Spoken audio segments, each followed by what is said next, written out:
देखो आज की क्लास में हम लोग पढ़ेंगे दिल्ली सुल्तान्स का जो भी कल छोड़े थे उसके बाद का। और जानते हो कि हम लोगों ने बात किया था बालबन के बारे में भी बात किया था कि बालबन किस तरह क्रिएट किया था। एंड अलाउद्दीन खिलजी है ना, मोहम्मद बिन तुगलक। तो बालबन ने क्या किया कि कंसोलिडेट किया, एम्पायर को मजबूत बनाया है, बट एक्सपांसन की तरफ नहीं गया था। बट अनलाइक बालबन, अलाउद्दीन खिलजी और मोहम्मद बिन तुगलक एक्सपांड कर रहे हैं एम्पायर को। और अलाउद्दीन खिलजी ने तो बहुत सारे रिफॉर्म्स लाए थे अपने साम्राज्य में, ठीक है, 3 रिफॉर्म्स लाया था और उसके लिए 7 ऑर्डिनेंस पास किया था उस समय, समझ रहे हो। यही चीज़ एग्जैक्टली यही चीज़ मैं हिस्ट्री ऑप्शनल में बता रहा हूँ स्टूडेंट्स लोग को, एग्जैक्टली यही चीज़। तो देखो अलाउद्दीन खिलजी ने मार्केट पे काम किया, अलाउद्दीन खिलजी ने रेवेन्यू पे काम किया, और अलाउद्दीन खिलजी ने एग्रीकल्चर भी काम किया है, यानी कि मिलिट्री पे भी काम किया है। तो military, market and your revenue, ये तीनों को चेंज किया अलाउद्दीन खिलजी ने, समझे ना। तो वही सब चीज़ इसमें बताया जाएगा यहाँ पे कि अलाउद्दीन खिलजी और मोहम्मद बिन तुगलक ये दोनों ही एक्सपेंशनिस्ट पॉलिसी अपनाए हैं। एक्सपेंशनिस्ट पॉलिसी का मतलब क्या होता है कि एम्पायर तो कंसोलिडेट करना ही है, साथ साथ एम्पायर को और बढ़ाना है। अलाउद्दीन खिलजी तो नीचे तांजोर तक चला गया था, नीचे साउथ इंडिया तक चला गया था, करेक्ट। तो देखो दिल्ली को 2 बार अटैक किया गया।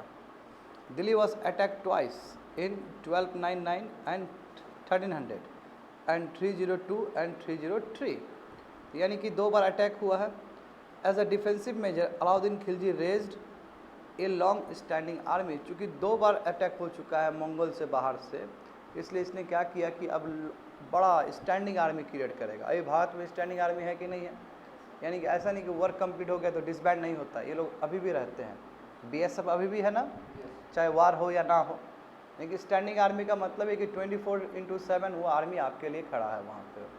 तो इस तरह का व्यवस्था, क्योंकि 2 गलत अनुभव था इसको, और ये अनुभव से इसने सीखा है और सोचा कि हम क्या करें, एक मिलिट्री स्टैंडिंग आर्मी क्रिएट करें। मोहम्मद, आप पहले इसको समझ लेते हैं उसके बाद उधर चाहेंगे, ठीक है ना, उसके बाद उसको कंपेयर करेंगे। Alauddin constructed a new garrison towns named Siri for his soldier. और इसलिए क्या किया, गैरिसन टाउन्स था कि नहीं था उस समय, कल भी हम लोग देख रहे थे। तो इसलिए इसने गैरिसन टाउन्स क्रिएट किया, और इसलिए कि ताकि उसके सोल्जर्स वहाँ पे तैनात हो सके, वहाँ पे रह सके और उसको घेर सके। और गैरिसन टाउन्स होगा तो ये फ्रंटियर वाला होगा, जैसे एम्पायर है तो एम्पायर के आसपास वाला, जहाँ से बाहर अटैक होने का चांस होता है, उसको गैरिसन टाउन्स कहते हैं, ठीक है। और किसके लिए किया जा रहा है, सोल्जर्स के लिए, ताकि सोल्जर वहाँ पे तैनात रह सकें। Soldiers had to fed.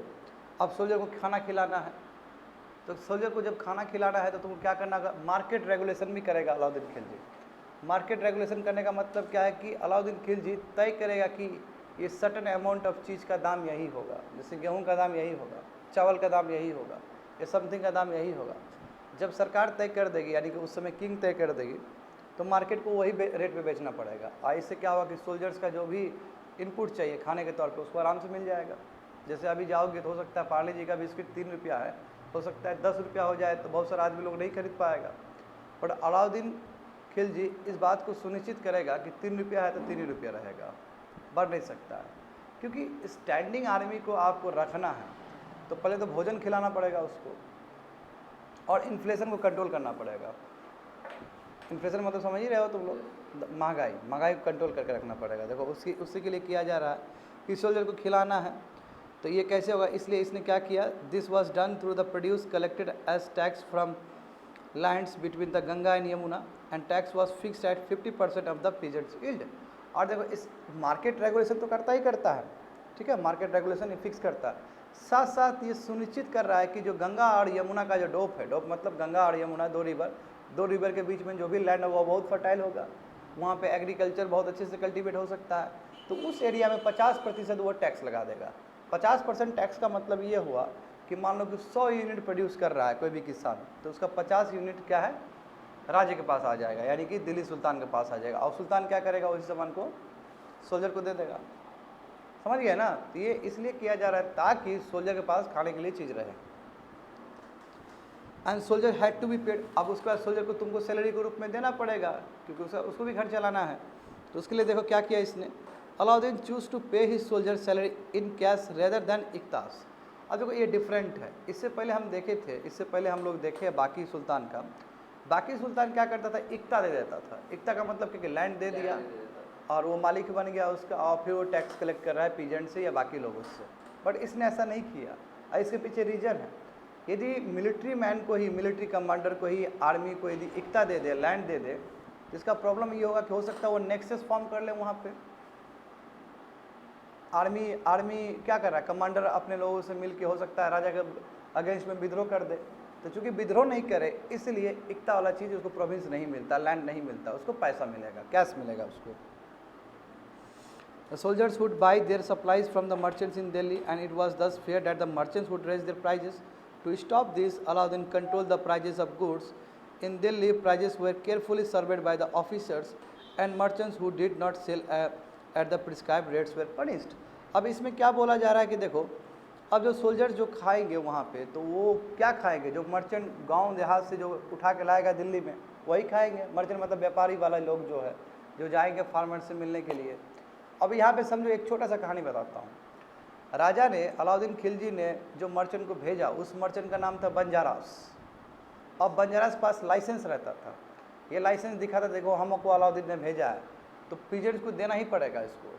अब पीजेंट को स्ट्रिक्ट वहाँ से हिदायत है कि आपको देना ही पड़ेगा, आपका 50%। सुनते रहो। तो बंजारास अपना सर्टिफिकेट दिखाया, उसको सामान मिला, वो लेके आया, ताकि यहाँ पे कोई तरह का गलत बात ना हो, होर्डिंग ना करे। होर्डिंग मतलब चोरी चकारी, करप्शन, ये सब ना करे। उसके लिए क्या वो स्ट्रिक्ट रेगुलेशन लगाया गया था कि यदि कोई तरह का चोरी चकारी पकड़ा गया, अंडरवेट पकड़ा गया, तो जितना अंडरवेट पकड़ाया जाएगा, मान लो कि 1 kg है, उसने आधा kg दिया या फिर थोड़ा कम दिया, तो जितना कम दिया उसका जो थाई का जो फ्लैश है उसको उतना काट के निकाल लिया जाएगा। इतना स्ट्रिक्ट था, तो कोई डर से भी नहीं करता था। और जितना भी तुम्हारा बनाया गया है डिपार्टमेंट के लोगों को बनाया गया था इसी चीज़ के लिए, देखने के लिए, उसके ऊपर भी एक दूसरा स्पाई लगा दिया कि देखो ठीक से काम कर रहा है कि नहीं कर रहा है। जो वो रिपोर्ट भेजेगा और जो स्पाई रिपोर्ट भेजेगा, फिर उस रिपोर्ट को चेक किया जाएगा, और यदि कहीं प्रॉब्लम है तो ऑफिसर को भी नहीं छोड़ा जाएगा। ये इसलिए किया जा रहा है ताकि मार्केट में जो सामान बिक रहा है वो सही बिक रहा है कि नहीं बिक रहा है, और जो सरकार ने जो प्रिस्क्राइब किया, यानी कि उस समय सुल्तान ने जो प्रिस्क्राइब किया, उस हिसाब से मार्केट में दिया जा रहा है कि नहीं दिया जा रहा है। और ये में ताकि सोल्जर को भोजन मिल सके। जब सोल्जर को ठीक से भोजन मिल पाएगा तो अपने आप स्टैंडिंग आर्मी क्रिएट होगा, और इसका असर पड़ा है। जब तक अलाउद्दीन खिलजी रहे हैं तब तक आर्मी को स्ट्रॉन्ग करके रखे हैं, और इसका बहुत फ़ायदा हुआ कि उसने क्या किया, बहुत सारा एक्सपांसन किया अपने टेरिटरी को। अब तो समझ में आ गया होगा तुम लोग को। देखो वही बताया गया वहाँ पे कि soldiers would buy their supplies from the merchants in Delhi. इसलिए डर था कि कहीं मर्चेंट दाम बढ़ा के ना ले, तो इसलिए अलाउद्दीन ने क्या किया, जो गुड्स का प्राइजेस है दिल्ली में उसको कंट्रोल किया, और प्राइजेस को इस तरह, अब prices were carefully surveyed by the officer. अब देखा जाता था कि कितना कितना क्या प्राइस होना चाहिए, उसके लिए वो ऑफिसर रखा था उसने, समझे। और मर्चेंट कहीं उल्टा पुल्टा उसको बेच ना दे। यदि मर्चेंट यदि उल्टा पुल्टा रेट पे बेचा तो पनिश किया जाएगा। अब तो समझ में आ गया होगा, यही चीज़ है। Alauddin administrative measures were quite successful, और chronicle praise his reign for. देखो इसका जो ये मार्केट जो रेगुलेशन का जो तरीका है, ये सक्सेसफुल रहा जब तक वो रहा है। और उस समय के जो क्रॉनिकल होते थे, यानी कि जो स्कॉलर होते थे, उन्होंने प्रेस किया है इसके कि कितना चीप रेट्स पे और आराम से मार्केट में अवेलेबल होता था। बट इसका जो फ़ायदा उठा रहा है केवल आर्मी मैन ही नहीं उठा रहा है, इसका जो फ़ायदा उठा रहा है कॉमन मैन भी उठा रहा है। कॉमन मैन को भी उतना ही मिल रहा है, बट दिक्कत हो रहा है बहुत सारे तबका को।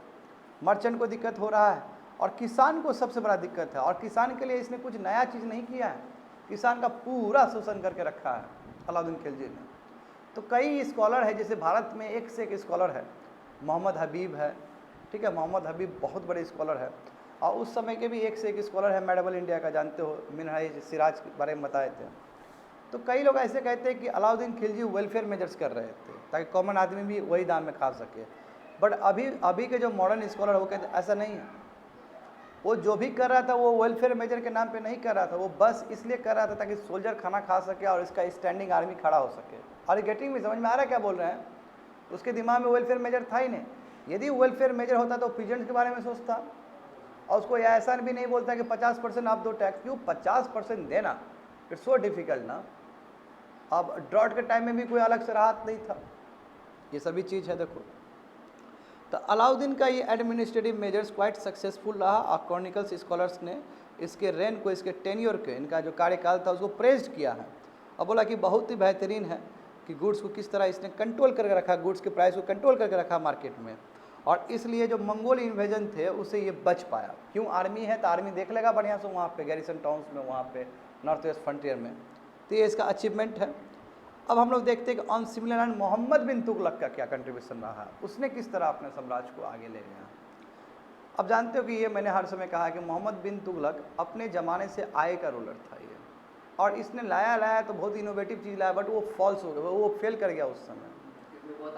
बहुत आगे का सोचा है उसने। जब आएगा, बहुत आएगा, तुम्हारा समय ये है, आप तुम सोच रहे हो 2070 का चीज़, तो लागू नहीं हो पाएगा वो, कि ज़माने के हिसाब से होना चाहिए ना चीज़ भी, समझ रहे हो।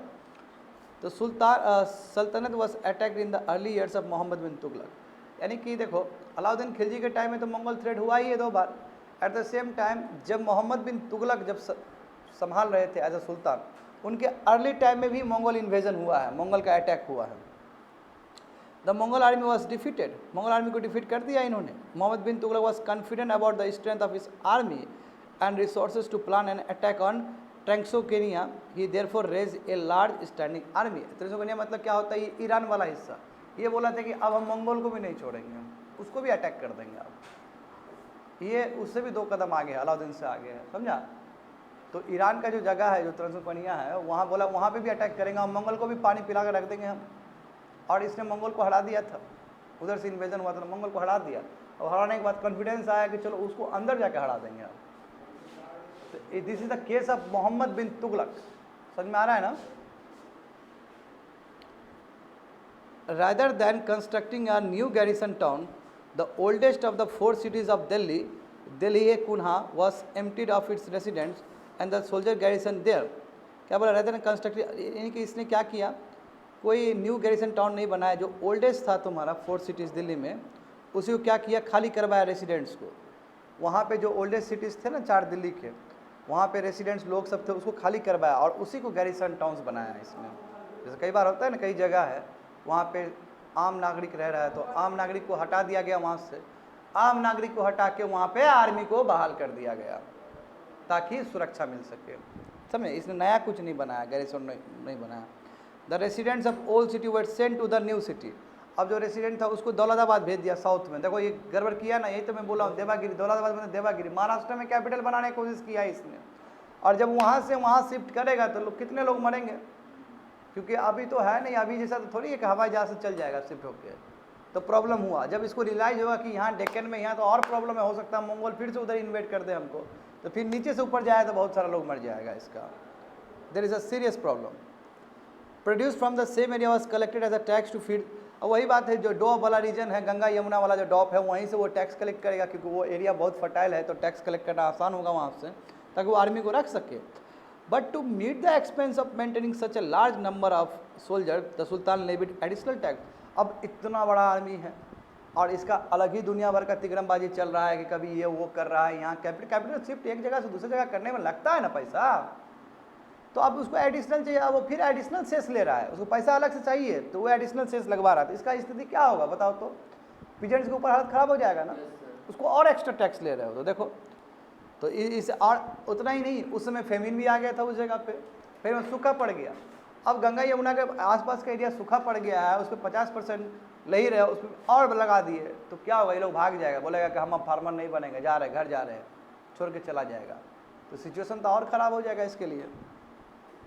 तो Mohammad bin Tughlaq also paid his soldier cash salary भी देता था, but instead of controlling prices he used a token currency. अब इसने ये नहीं किया, ताकि मार्केट रेगुलेशन तभी तक सही रहा जब तक अलाउद्दीन खिलजी रहा।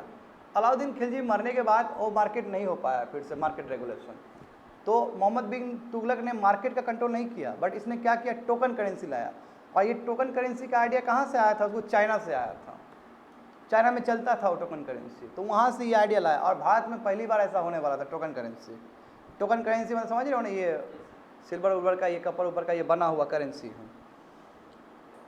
But instead of controlling he use a token currency somehow like present day paper currency जो होता है हमारा, उस तरह करेंसी है, समझे। बट क्या चीज़ से, चीप मेटल से बना हुआ, गोल्ड से सिल्वर से नहीं, दूसरे चीज़ से बना हुआ, कपर ऊपर से बना हुआ। तो people in the 14th century did not trust this coin. उस समय लोगों को पता ही नहीं था कि इस पे हम विश्वास कर सकते कि नहीं कर सकते, समझे ना। They were very smart, they saved their gold and silver coins and paid all the taxes to the state with his token currency. बताओ ये लोग इतना चालाक कि घर घर में बनाना शुरू कर दिया। जैसे अब ये तो गोल्ड का नहीं है, सिल्वर का नहीं है, जो भी मेटल लग रहा है तो वो मेटल बहुत सस्ता है, घर में ही सब लोग ब्लैक स्मिथ वाले लोग सब है, जो सुनार सब है, वो घर में बना रहा है पैसा।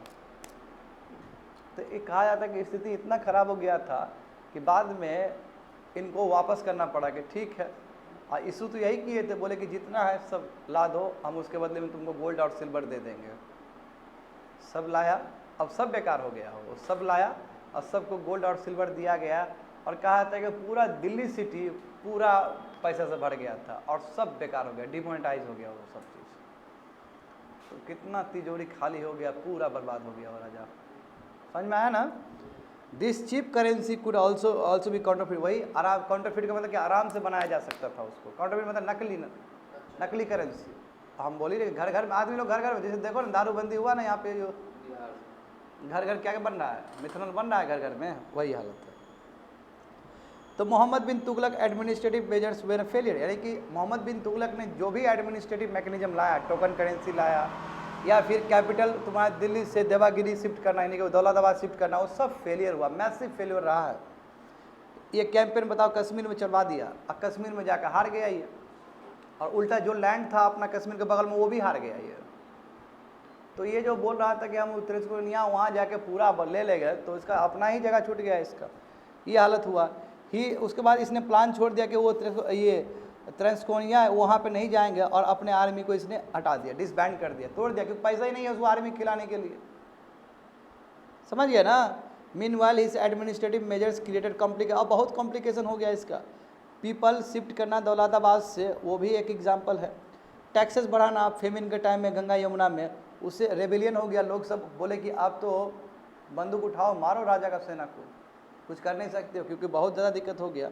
एंड फाइनली टोकन करेंसी को रिकॉल कर दिया गया, जो मैं बता चुका हूँ तुम लोग को, समझ में आ गया। तो ये है तुम्हारा मोहम्मद बिन तुगलक, और इससे पहले अलाउद्दीन खिलजी, दोनों ने कैसे काम किया।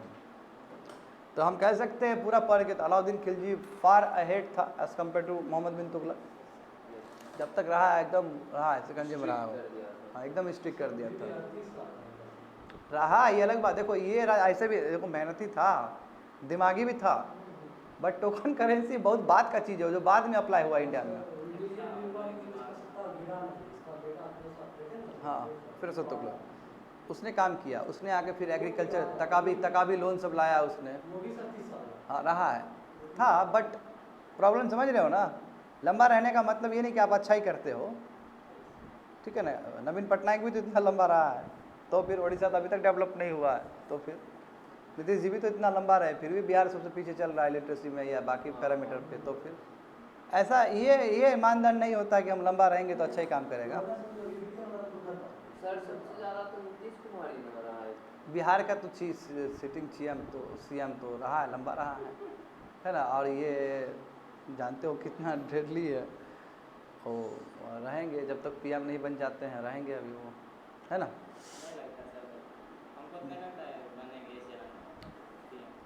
तुमको लगता है तो सही लगता है, और हम तुम्हारे साथ हैं, बट आदमी का इच्छा और आकांक्षा क्या कर सकते हो तुम। सर अगर बन भी गया तो बिहार वाला हाल कर देंगे, ऐसा तो किसी को ऐसे जज करना है तो गलत बात है। ठीक है कोई बात नहीं है, मैं अभी लाइन पे हूँ।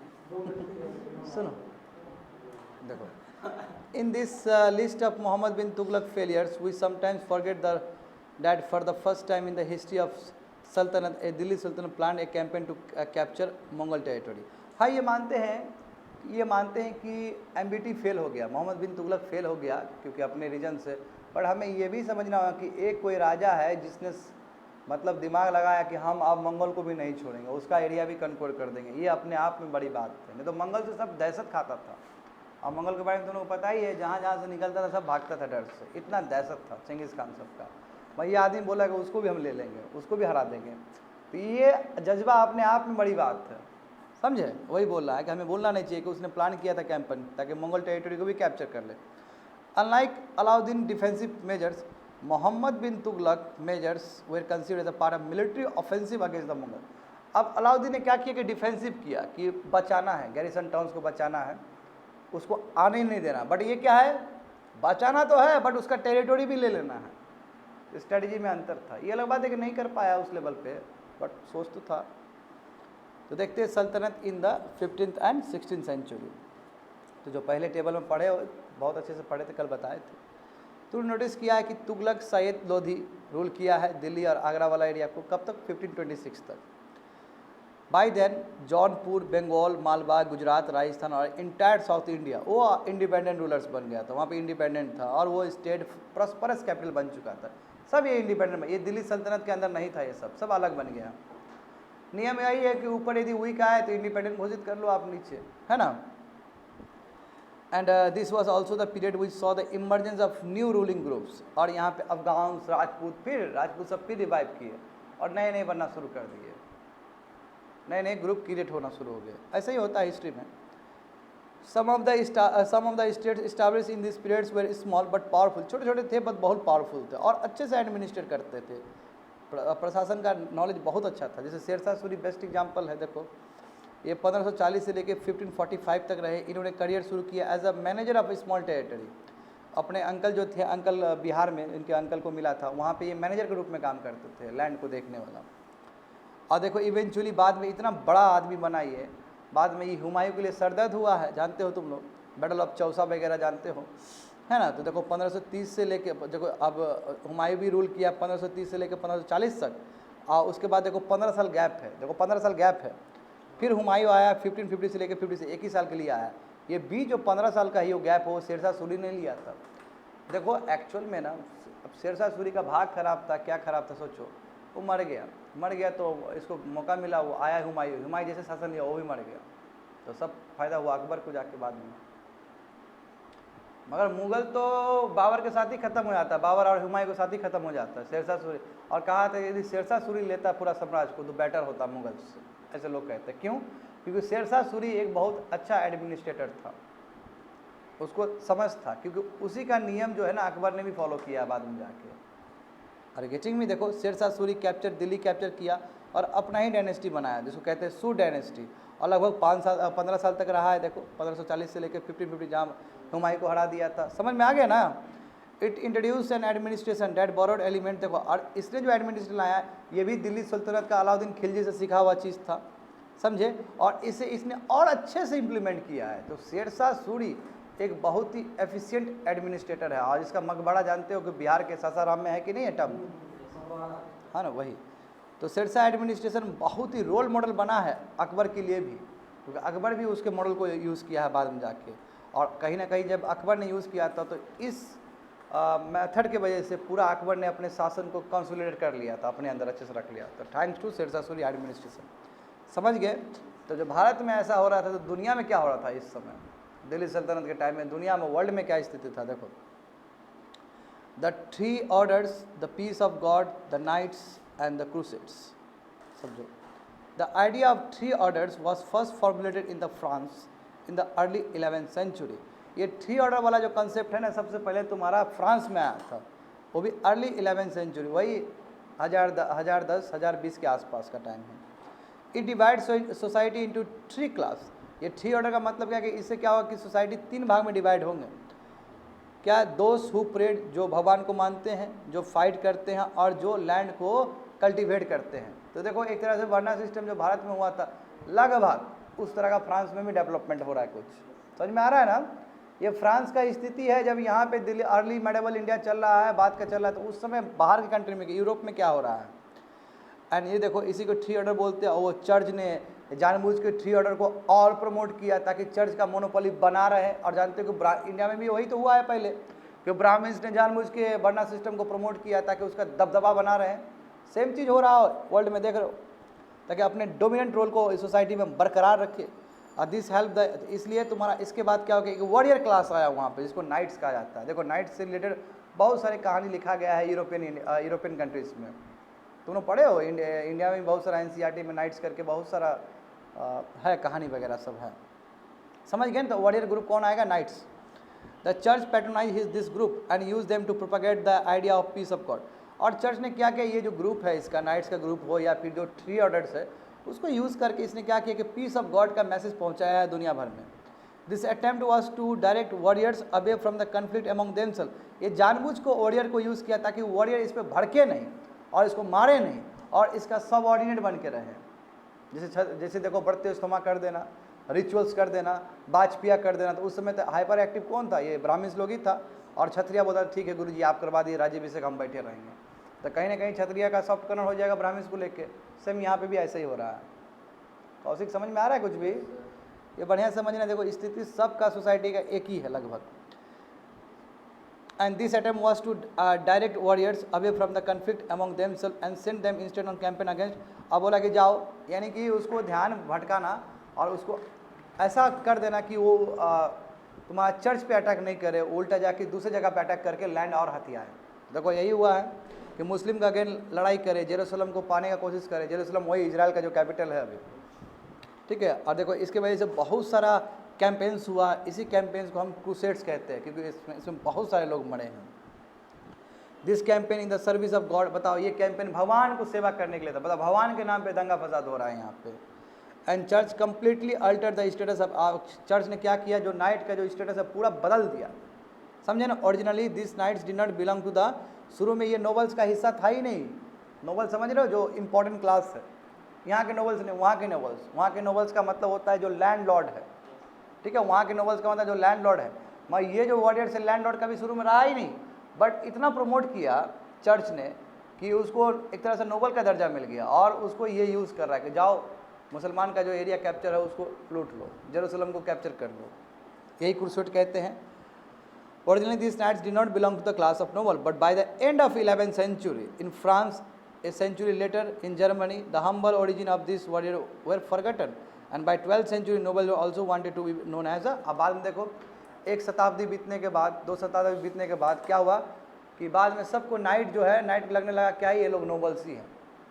हकीकत में ये लोग नोबल्स नहीं था, बाद में ये लोग लैंड लॉर्ड के रूप में उमरने लगे। तो यहाँ से आगाज़ हुआ वहाँ पे लैंड फ्यूडलिज्म वाला कॉन्सेप्ट है ना यूरोप का, नहीं जानते हो तुम लोग? फ्यूडलिज्म बहुत बड़ा सरदर्द था उस समय यूरोप के लिए। तो ये फ्यूडलिज्म का जो चिंगारी है यहीं से भड़का है, एक क्रूसेड से ही भड़का है। होप सो समझ में आ गया होगा। यहाँ पे सवाल सब है कि which ruler first establish his और हर कैपिटल एट दिल्ली। जानते हो तुम लोग? अच्छा मनास भी था पहले ही, राजपूत वाला जो था वो सब है, हाँ ठीक है। तो वो कर लिख दोगे उसका। What was the language of administration under the Delhi? Persia सब था, सुल्तान है ये। इन विच रीजन डिड द सल्तनत रीच इट्स फारदेस्ट? इन विच रेन, किसका? अलाउद्दीन खिलजी के टाइम में बहुत पीक पे था वो, क्योंकि नीचे साउथ तक चला गया था। From which country did Ibn Battuta travel to India? Ibn Battuta कहाँ से आया था? अफ्रीकन कंटिनेंट से आया था, कोई एक स्टेट मोरक्को से आया होगा, देख लेना। मोरक्को से ही आया था ना। हाँ तो ये सब देख लोगे और इसका देख लोगे कि सर्कल ऑफ जस्टिस क्या है, ये सभी चीज़ तुम लोग देख लोगे, ठीक है ना। और आने वाले समय में हम लोग मुगल एम्पायर के बारे में बात करेंगे।